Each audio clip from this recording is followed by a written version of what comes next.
तर मित्रांनो नमस्कार. आता आपण देवगड मार्गी कुंकेश्वरला जात होतो, तर तिथे आता कात्रादेवी फाटा आलेला आहे, तर तुम्हाला दाखवतो मी आता. तर मित्रांनो हे ते बोर्ड आहे, तुम्ही बघू शकता. आणि इकडे पुढेच मंदिर आहे कात्रादेवीचं.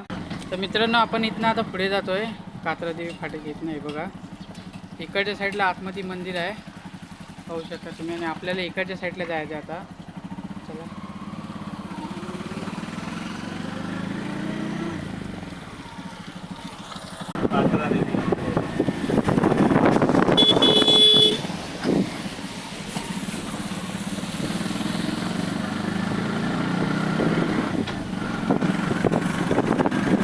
तर मित्रांनो इकडे कुंकेश्वरला जायचा रस्ता आहे, तर त्या रस्त्याने आपण जात आहे.